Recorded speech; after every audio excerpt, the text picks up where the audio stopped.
আজ চলেছি কালের গর্ভে হারিয়ে যাওয়া সভ্যতার নিশানা দেখতে, যা সূর্যের অস্তিত্বের প্রতীক। সমুদ্রের ঢেউয়ের সঙ্গে সুর মিলিয়ে শতাব্দীর পর শতাব্দী দাঁড়িয়ে আছে রহস্যময় সৌন্দর্য নিয়ে, যা মানুষকে আজও মুগ্ধ করে। প্রাচীন ভারতের অন্যতম সেরা নিদর্শন তথা ইউনেস্কো ওয়ার্ল্ড হেরিটেজ সাইট কোণারকের সূর্য মন্দির দেখতে। তবে এই মন্দিরকে আমরা দেখব একটু অন্যভাবে।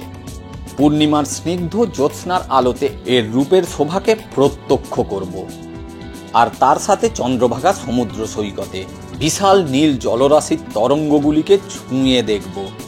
এছাড়াও ঘুরে দেখব এমন একটি অজানা রহস্যময় মন্দির, যেখানে পুরীর মন্দিরে জগন্নাথ দেবকে লুকিয়ে রাখা হয়েছিল।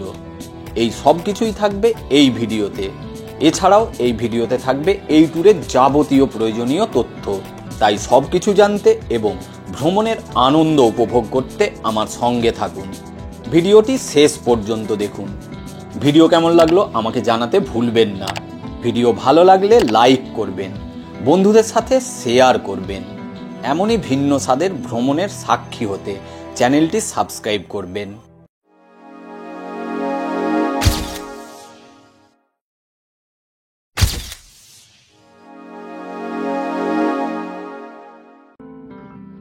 Good morning. নতুন আর এক সুন্দর সকালে আমার চ্যানেল শোভনের সফরে সবাইকে ওয়েলকাম। আজ আমরা চলেছি কোণারক। ঘোদাহাদা থেকে কোণারকের দূরত্ব 250 কিলোমিটার। সময় লাগবে ওই 4 থেকে 4.5 ঘন্টার মতো। আজ আমাদের এই সফরের চতুর্থ দিন। প্রথম দিন আমরা ঘুরেছি সালুয়াপল্লী, দ্বিতীয় দিন দারিংবাড়ি। গতকাল ঘোদাহাদার পর আজ চলেছি কোণারক। সেই ভিডিও এখনো যদি কারো না দেখা হয়ে থাকে তবে ডেসক্রিপশনে লিংক দেওয়া আছে, দেখে নেবেন। কলকাতা থেকে কোণারক পৌঁছানোর জন্য ট্রেনে বা বাসে প্রথমে পৌঁছাতে হবে পুরী। আর পুরী বাসে বা ট্রেনে পৌঁছানোর কথা আমাদের কারও অজানা নয়, তাই সেই নিয়ে আর এখানে বিশেষ আলোচনা করলাম না। পুরী স্টেশন থেকে কোণারকের দূরত্ব 35 কিলোমিটার এবং পুরী বাসস্ট্যান্ড থেকে দূরত্ব 34 কিলোমিটার। গাড়ি অথবা অটো রিজার্ভ করে কিংবা কোণারকের দিকে এখন প্রচুর বাস যায়। বাসে করেও সহজেই কোণারক পৌঁছানো যায়। তাহলে দেখে নেওয়া যাক এবার আমরা কিভাবে কোণারক পৌঁছাবো। প্রথমে ডিগাপাহান্ডি থেকে NH 326 ধরে আসিকা হয়ে অথগদা পাটনা হিস্টোরিক্যাল সাইট ঘুরে দেখব। উড়িষ্যার এই সব পথে 3 দিন যাবৎ যাত্রা করছি। পথের প্রাকৃতিক শোভা ভ্রমণের সব ক্লান্তিকে ভুলিয়ে দেয়। আর রোড কন্ডিশন আমি কি বলবো, আপনারা নিজেরাই দেখে নিন। যাই হোক, আমরা পৌঁছে গেলাম অথগদা পাটনায়। উড়িষ্যা স্টেট হাইওয়ে 30 থেকে 3 কিলোমিটার ভেতরে এই সাইটটি। তবে স্থানীয় লোকেরা একে জগন্নাথ মন্দির বলেই চেনে। এই স্থানে মহান কবি সূর্যা বলদেব রথ এবং কবি যাদুমণি মহাপাত্র জন্মগ্রহণ করেন। একবার অথগদার রাজা পুরীর রাজা গণপতিকে আশ্রয় দিয়েছিলেন এবং কালা পাহাড়ের আক্রমণ থেকে বাঁচাতে ভগবান জগন্নাথ দেবের মূর্তিকে এখানে লুকিয়ে রেখেছিলেন। এইভাবেই তাঁর রাজত্বকালে এই মন্দিরটি আরো কয়েকটি মন্দিরের সাথে তৈরি করা হয়েছিল, যা সম্পূর্ণ উঁচু পাহাড় এবং রহস্যময় জঙ্গলের মধ্যে ছিল। হামলার পর ভগবান জগন্নাথ দেবের মূর্তি পুরীতে আসল জায়গায় স্থানান্তরিত করা হয়েছিল। সেই থেকে আজ পর্যন্ত মূল মন্দিরটি খালি পড়ে আছে। এই দেবতাবিহীন মন্দিরে ভগবান জগন্নাথ সম্পর্কিত সমস্ত উৎসব বিশাল উৎসাহ এবং উৎসবের সাথে পালিত হয়। পৌঁছে গেছি খাল্লিকোটে। এবার SH 30 ছেড়ে NH 16 ধরব। অর্থাৎ আমরা আমাদের 250 কিলোমিটার পথের মধ্যে 110 কিলোমিটার অতিক্রম করে নিলাম। NH 16 হয়ে এগিয়ে চলেছি। NH ছেড়ে নিউ জগন্নাথ রোড দিয়ে এগিয়ে চলেছি কোণারকের দিকে। ডান দিকে মালাটিপাতপুর বাস স্ট্যান্ড। এখান থেকে পুরীর দূরত্ব মাত্র 6 কিলোমিটার। এখান থেকে সোজা পুরী, আর আমরা যাব বাম দিকের রাস্তা ধরে কোণারক। এখান থেকে কোণারক 36 কিলোমিটার। পুরী কোণারক মেরিন ড্রাইভের ওপর এই রেস্টুরেন্টে এখন আমরা লাঞ্চ করতে এলাম। কোস্ট লাইন ধাবাতে লাঞ্চ করছি, ফ্রাইড রাইস, চিলি চিকেন দিয়ে। ওই দূরেরটা মেন সমুদ্র, কোনারক যাবার পথেই পড়ে এই স্যান্ড মিউজিয়াম। জনপ্রতি 40 টাকার টিকিট নিয়ে এই অদ্ভুত সুন্দর শিল্পীর কাজ দেখে নিতে পারেন, সত্যিই ভালো লাগবে। মোবাইলে ছবি তোলাতে কোনো চার্জ লাগে না, তবে ক্যামেরা অথবা ভিডিও ক্যামেরার চার্জ যথাক্রমে 500 টাকা এবং 1000 টাকা।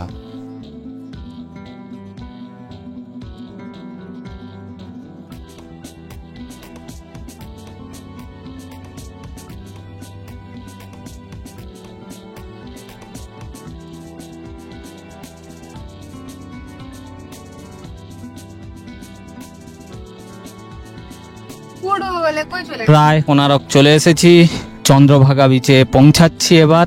আর 8 কিলোমিটার দূরে আছি কোনারক থেকে।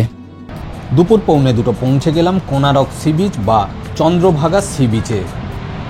একটু দেরি হয়ে গেল কারণ লাঞ্চ করাতে প্রায় 1 ঘন্টা 15 মিনিটের মতো সময় লেগে গেল। যাই হোক, এই বিচ পুরীর মতোই গোল্ডেন বিচ, কিন্তু পুরীর মতো এই বিচে ততটা ভিড় হয় না।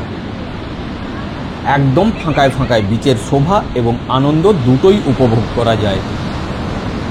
তবে এখন সমুদ্রে নামবো না, হোটেলে গিয়ে চেক ইন করে তারপর চেঞ্জ করে এসে আমরা সমুদ্রে নামবো। পৌঁছে গেছি কোনারক, এসে গেছি। জাস্ট 1.5 কিলোমিটার পর আমাদের কোনারকে আজকের থাকার জায়গা ওটিডিসি যাত্রীনিবাসে আমরা পৌঁছে যাব। পৌঁছে গেলাম ওটিডিসি যাত্রীনিবাস কোনারকে। সুন্দর সাজানো গোছানো থাকার এই জায়গা, অনেক বড় ক্যাম্পাসটি। রিসেপশনে যাচ্ছি, বুকিং স্লিপ দেখিয়ে চেক ইন করবো। আমরা AC double bed executive room book করেছি, ভাড়া 2100 টাকা প্লাস জিএসটি। এছাড়াও এখানে AC double bed deluxe room আছে, যার ভাড়া 1400 টাকা প্লাস জিএসটি। এসি 4 বেডের ফ্যামিলি রুম আছে, যার ভাড়া 2100 টাকা plus GST. AC double bed premium room আছে, ভাড়া 3500 টাকা প্লাস জিএসটি। এবং ডবল বেড স্যুট আছে, ভাড়া 6000 টাকা প্লাস জিএসটি। রিসর্টের যোগাযোগ নাম্বার 06758236820 এবং 9078885526। যেসব সুবিধা এখানে পাবেন: 100% সেফ এবং হাইজেনিক, 24 ঘন্টা সহায়তা পাবেন, AC room, conference hall, convention facility, doctor on call, tour guide, local sight seen, dining, transport facility ইত্যাদি। এদের চেক ইন টাইম দুপুর 12টা এবং চেক আউট টাইম সকাল 11টা। এবার একটু ভালো করে রুমটা দেখে নেওয়া যাক। বেশ বড়, পরিষ্কার পরিচ্ছন্ন রুম। বড় কিং সাইজের একটা বেড, একটা dressing table with chair, 32 inch TV with cable connection, একটা স্টাডি টেবিলও আছে, 2টো কাঠের সিঙ্গেল সোফা, একটা প্লাস্টিকের চেয়ার, জামা কাপড় রাখার জন্য ওয়ার্ড্রপ, আর তাতে কম্বলটাও রাখা আছে। টয়লেটটা দেখি কেমন।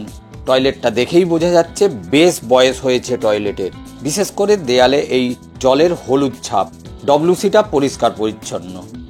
গিজারটা মোটামুটি নতুন মনে হচ্ছে। ওয়াশ বেসিনটা নোংরা না হলেও বেশ পুরনো। গরম ঠান্ডা জলের জন্য মিক্সচার আছে, শাওয়ারও আছে। একদম ঝকঝকে চকচকে নয়, তবে মোটামুটি পরিষ্কার। রুমের বাইরেটা, ক্যাম্পাসটা একটু ঘুরে দেখি। অনেক বড় ক্যাম্পাস আর অনেক জায়গা নিয়ে এই ক্যাম্পাসটি সাজানো গোছানো, আর অনেক রুম আছে এখানে।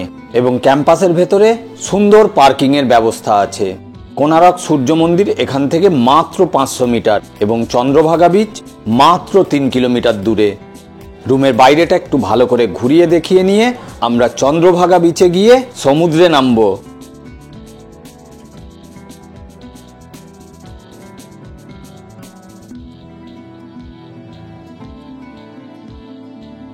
হোটেল থেকে বেরিয়ে পৌঁছে গেছি চন্দ্রভাগা বিচে।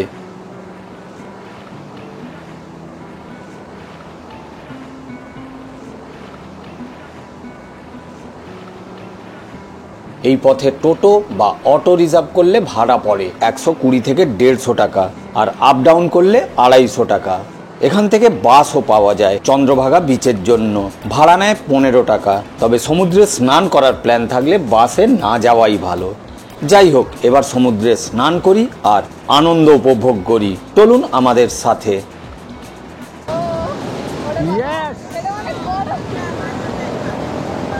ভেঙে যাচ্ছে তো। যা যা এইটা উঠবে, এটা না, তা উঠলো না। এটা পেছনে আরেকটা আসছে, আর একটা হচ্ছে অনেক বড়। তিনটে আসছে। কাঠের জগন্নাথ বলরাম সুভদ্রা কেমন নাম আছে এগুলো, প্রাইস কিতনা है ये? সমুদ্রে স্নান হলো, সাথে অনেক আনন্দ। এবার বিচের দোকান থেকে কেনাকাটার কাজ চলছে বাড়ির জন্য এবং গিফট দেওয়ার জন্য। এরপর আমরা রিসর্টে ফিরে কিছুটা রেস্ট করে সন্ধ্যার পর জ্যোৎস্নার আলোতে কোণারকের সূর্য মন্দির দেখতে যাব।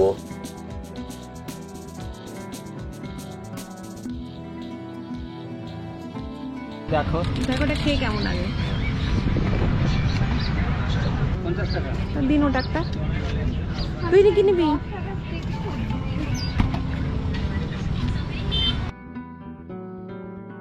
সন্ধ্যায় কোণারকের ওটিডিসি যাত্রীনিবাস আলোয় ঝলমল করছে এবং আকাশে পূর্ণিমার চাঁদটিও দারুণ সুন্দর লাগছে। আমরা কোণারক সূর্য মন্দিরে যাবার জন্য বেরিয়েছি। এগিয়ে চলেছি সূর্য মন্দিরের পথে। রাস্তার দুই ধারে প্রচুর দোকান। যাত্রীনিবাস থেকে দূরত্ব ওই মোটামুটি 500 মিটারের মতো। সেই জন্য পায়ে হেঁটে এগিয়ে চলেছি। প্রবেশ করছি সূর্য মন্দিরের মেন গেট দিয়ে। মূল মন্দিরে প্রবেশের জন্য টিকিট মূল্য জনপ্রতি 40 টাকা। কাউন্টারে প্রচুর লাইন টিকিট কাটার। এখন অফলাইনে কাউন্টার থেকে টিকিট করতে হবে। অনলাইনে মোবাইলে টিকিট করা যায়, তবে সন্ধ্যা 6টা পর্যন্ত। যেহেতু এখন 6:30 বাজে, তাই অফলাইনে টিকিট করতে হবে। অনলাইনে টিকিট কাটার ওয়েবসাইট ভিডিওতে দিয়ে দিলাম। মন্দিরের ভেতরে প্রবেশ করতে হবে এখান থেকে। অনলাইন বা অফলাইন যে টিকিট কাটা হয়েছিল তার বারকোড স্ক্যান হবে এখানে এবং তারপরে প্রবেশ করলাম কোণারকের সূর্য মন্দিরে।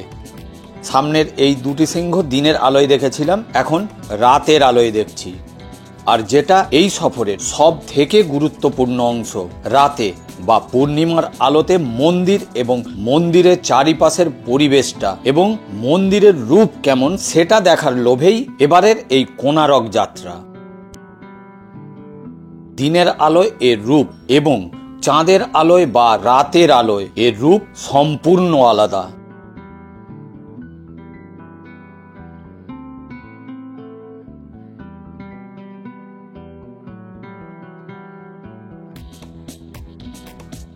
চলুন এই পূর্ণিমার রাতে মন্দিরের অদ্ভুত রূপকে দেখি আর এরই সাথে মন্দিরের কিছু তথ্য জানিয়ে রাখি। আমরা সকলেই জানি এটি পুরী জেলার কোণারকে অবস্থিত 13 শতকের একটি হিন্দু সূর্য মন্দির। মন্দিরটি 1250 সালে রাজা নরসিংহদেব প্রথম দ্বারা নির্মিত বলে মনে করা হয়। মন্দিরটি সূর্যদেবের বিশাল অলঙ্কৃত রথের আকারে নির্মিত। 7টি ঘোড়া দ্বারা টানা এই রথের 24টি চাকা, যার প্রতিটি চাকা 10 ফুট ব্যাসের।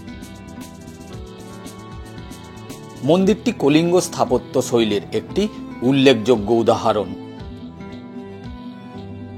মন্দিরের দেয়ালগুলি বিভিন্ন শিল্পকর্ম দ্বারা সজ্জিত। মন্দিরটি ইউনেস্কো ওয়ার্ল্ড হেরিটেজ সাইট হিসাবে স্বীকৃতি পায়। কোণারকের এই মন্দিরটি একটি গুরুত্বপূর্ণ পর্যটক স্থল এবং ভারতের সবচেয়ে সুন্দর এবং জটিল মন্দিরগুলির মধ্যে অন্যতম।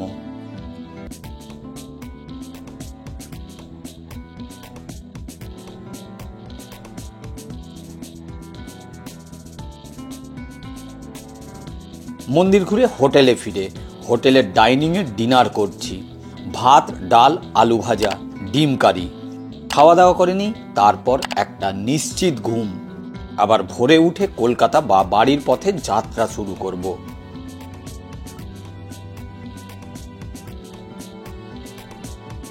আমার সঙ্গে থাকার জন্য, ভিডিওটি শেষ পর্যন্ত দেখার জন্য অসংখ্য ধন্যবাদ। ভিডিও কেমন লাগলো আমাকে জানাতে ভুলবেন না। ভিডিও ভালো লাগলে লাইক করবেন,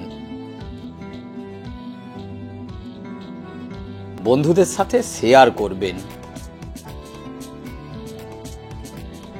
আবার দেখা হচ্ছে পরবর্তী ভিডিওতে নতুন কোনো ডেস্টিনেশনে। সবাই ভালো থাকুন, সুস্থ থাকুন, ঘুরতে থাকুন। Thank you.